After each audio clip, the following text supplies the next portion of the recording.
বন্ধুরা, এই ভিডিওটি আমার জুনিয়র হোমিওপ্যাথিক ভাই বোনদের জন্য এটি তৈরি করছি, যারা হয়তো হোমিওপ্যাথিক প্র্যাকটিশনার আমার থেকে জুনিয়র, অথবা যারা হোমিওপ্যাথিক পড়াশোনা করছো বা হোমিওপ্যাথির ফ্যান আর কি, হোমিওপ্যাথিকে খুব ভালোবাসো, তাদের একটু যাতে নলেজ বাড়ে আর কি, সেই কারণে বা আমার নিজের এক্সপিরিয়েন্স যেটা সেটা একটু শেয়ার করবার চেষ্টা করছি। আজকে যে ওষুধটি সম্পর্কে আমি বলছি, এই ওষুধটির নাম হচ্ছে নাইট্রিক অ্যাসিড, অথবা এটিকে অ্যাসিড নাইট্রিক নামেও পরিচিত করা যায়। এটি খুব ভালো ওষুধ, কয়েকটি রোগের ক্ষেত্রে খুবই ভালো কাজ করে। সেগুলি আমি ক্লিনিক্যালি কোন কোন রোগের উপরে কাজ করতে পারে সেইটি সম্পর্কে আমি এই ভিডিওটি তৈরি করছি। এই ভিডিওতে দেখো, তোমরা স্ক্রিনে দেখতে পাচ্ছ, পেজটি আমি সামনে রেখেও দিয়েছি। এটি অ্যাবডোমিনাল ট্রাবলসের উপরে খুব ভালো কাজ করে। অ্যাবডোমেনের কোনো রোগ যদি প্রবলেম হয়, হয়তো ইনডাইজেশন হলো বা পেটের যে কোনো ধরনের সমস্যা, তার মধ্যে একটি আমি বলবো যে পেটে যদি কোনো রকমের গ্ল্যান্ডুলার সোয়েলিং হয় ইন্টারনালি, সেখানেও কিন্তু এটি কাজ করতে পারবে। পরবর্তীকালে এটি আলোচনা করতে করতে তোমরা বুঝতে পারবে যে কেন আমি বললাম। নেক্সট হচ্ছে অ্যানাল ফিসার। অ্যানাল ফিসারের উপরেও কাজ করে, অর্থাৎ মলদ্বারে যদি কোনো রকমের একটি প্রথমে ছোট্ট কাট হয়ে যায়, সেখানে যদি ইনফেকশন হয়ে গিয়ে তার সমস্যা সৃষ্টি করে, অর্থাৎ ব্যথা, জ্বালা, অথবা মায়ের সাজে হয়তো সেই খান দিয়ে হয়তো রক্ত বেরিয়ে আসে, এরকম ক্ষেত্রে কিন্তু এটি খুব ভালো কাজ করে। নেক্সট দেখো, তোমরা দেখতে পাচ্ছ ব্রাইট ডিজিজ, অর্থাৎ ক্রনিক কিডনি ডিজিজের উপরেও এটি খুব ভালো কাজ করে। ক্রনিক কিডনি ডিজিজ যখন হয়ে যায়, অর্থাৎ রিনাল প্রবলেম, হয়তো এমনও হতে পারে যে যেখানে হয়তো ডায়ালিসিস বলে দেওয়া হয়েছে, সেই জায়গাতেও কিন্তু এটি কাজ করতে পারে। আমরা খুব বেশি কিছু না করতে পারলেও হয়তো তার ডায়ালিসিসের যে রেঞ্জটা, অর্থাৎ হয়তো সপ্তাহে একবার বা দুবার করে হচ্ছে, সেটাকে আমরা হয়তো একটু লং গ্যাপে করাতে পারবো, এরকমও কিন্তু হতে পারে। ব্রঙ্কাইটিসের ক্ষেত্রেও এটি খুব ভালো কাজ করে, অর্থাৎ কাশি সর্দি হতে হতে বারে বারে হয়তো তাকে অ্যান্টিবায়োটিক বা কোনো রকম ওষুধ দিয়ে চাপা দেওয়ার চেষ্টা করা হবার পরে যে ক্রনিক কন্ডিশনটি সৃষ্টি হয়, সেটিকে ব্রঙ্কাইটিস বলা হয়। এই ক্ষেত্রেও কিন্তু এই ওষুধটি খুবই কার্যকরী ওষুধ। নেক্সট বলা হচ্ছে বিউবো অর্থাৎ কুচকি অথবা অ্যাক্সিলা, মানে বগলে এবং ঘাড়ের আশেপাশে অংশে যদি কোনো রকমের সোয়েলিং হয়, গ্ল্যান্ডুলার সোয়েলিং হয়, সেখানে কিন্তু এটি কাজ করে। এইটি যেহেতু বিউবাতে কাজ করে, বিউবোতে, সেই কারণে আমি বললাম যে অ্যাবনর্মাল যদি অ্যাবডোমেনের মধ্যেও যদি কোনো রকমের গ্ল্যান্ডুলার সোয়েলিং আরে হয়, সেই ক্ষেত্রেও কিন্তু এটি খুব কাজ করবে। আমাদের যে কোনো ওষুধই কিন্তু শারীরিকভাবে সমস্ত অর্গানের উপরেই কিন্তু খুব ভালো কাজ করে, সেই হিসাবে এটি বললাম।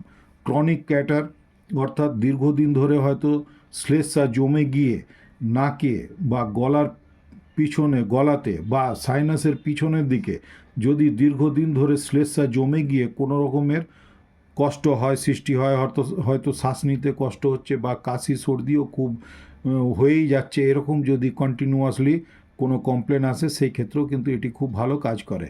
স্যাঙ্কার্স, এটি হচ্ছে সিফিলিসের প্রাথমিক অবস্থার যে জখমটি দেখতে পাওয়া যায়, সেই ক্ষেত্রে আমরা কিন্তু এটি সেক্সুয়ালি ট্রান্সমিটেড ডিজিজ বলা হয়, সেই ক্ষেত্রেও কিন্তু এই ওষুধটির খুব ভালো কাজ আছে, আমরা সেখানেও কিন্তু এটি প্রয়োগ করতে পারি।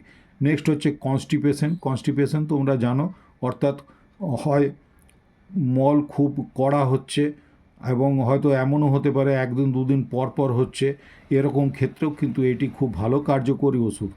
নেক্সট হচ্ছে কাশিতে, আমরা সাধারণ কাশিতেও কিন্তু এটি আমরা ব্যবহার করতে পারি।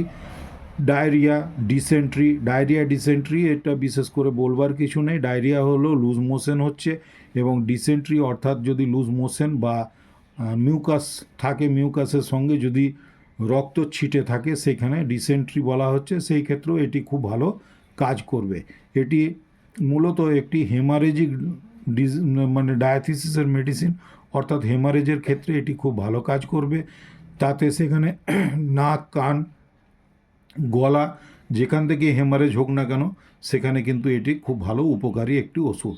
এরপরে বলছি গ্ল্যান্ডুলার সোয়েলিং, এটিও আগে বলেছি, গ্ল্যান্ডুলার সোয়েলিং হলেও এখানে এটির খুব ভালো কার্যকারিতা আছে। তারপরে বলা হচ্ছে হেমোরয়েডস, অর্থাৎ যদি মলদ্বারে যদি কারুর হয়তো মটর দানার মতন বা আঙুর থোকার মতন, এমনিও অনেকে এটিকে ব্যক্ত করে, মটর দানার মতন যদি সোয়েলিং হয়, অর্থাৎ মলদ্বারের একটু ভেতরের দিকের অংশেরই কোনো যদি শিরা উপশিরা সোয়েলিং হয়ে বাল্জ আউট হয়ে বাইরের দিকে বেরিয়ে আসে, সেইগুলিকে ওরকম দেখতে মনে হয়, সেই ক্ষেত্রেও কিন্তু এটি খুব ভালো কাজ করে। হেমাচুরিয়া এই ওষুধটি কিন্তু যদি ইউরিনের সাথে যদি ব্লাড আসছে, ব্লাডের ছিটে বা রক্তবর্ণের যদি প্রস্রাব হয় কারুর, সেই ক্ষেত্রেও কিন্তু এটি খুব ভালো কাজ করবে। হেডেক অর্থাৎ মাথা ব্যথা, সেখানেও এটির খুব ভালো কাজ আছে।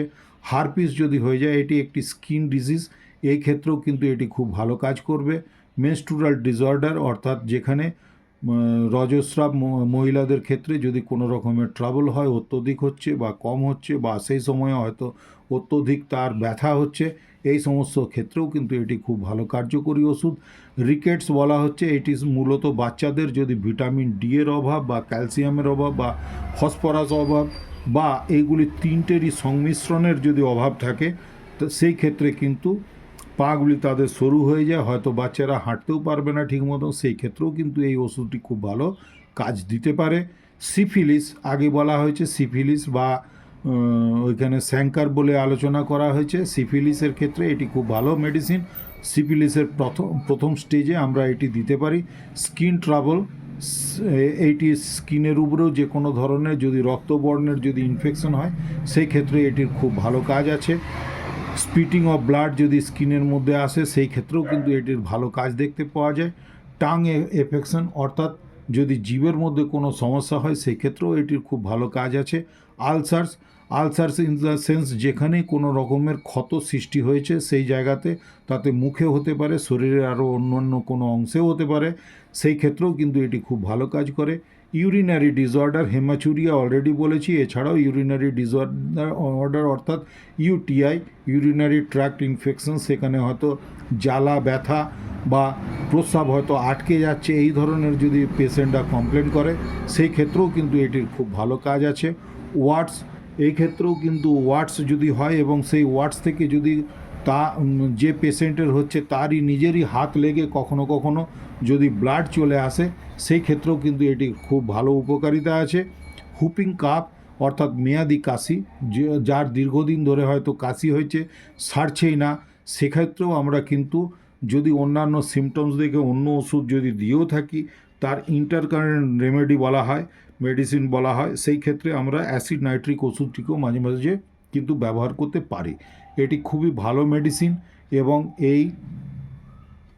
এইখানে বলা হয়েছে, দেখো যে এটি হচ্ছে একটি ট্রায়ো অফ পাওয়ারফুল অ্যাসিডস, তাহলে অ্যাসিড রেমেডি, এবং আমাদের হোমিওপ্যাথিতে 3টি অ্যাসিডের খুবই উপকারিতা আছে, সেগুলিকে কিন্তু যদি ক্রুড ফর্মে নেওয়া হয় সেখানে কিন্তু খুব বেশি অপকার করে দিতে পারে, কিন্তু সেটি যদি পোটেন্টাইজ করে আমাদের হোমিওপ্যাথিক ওয়েতে যদি ব্যবহার করা হয়, সেখানে খুব ভালো কাজ করে।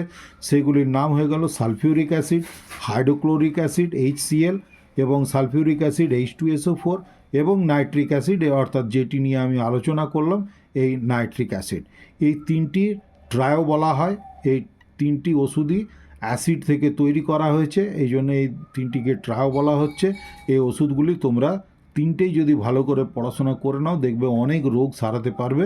আজকে এইটুকু বলে আমি আমার এই ভিডিওটি সমাপ্ত করছি। তোমাদের যদি ভালো লেগে থাকে তাহলে লাইক, শেয়ার, সাবস্ক্রাইব করে আমার সাথ দেওয়ার চেষ্টা করবে। ধন্যবাদ, সকলে ভালো থেকো, নিজের শরীরে যত্ন নিও।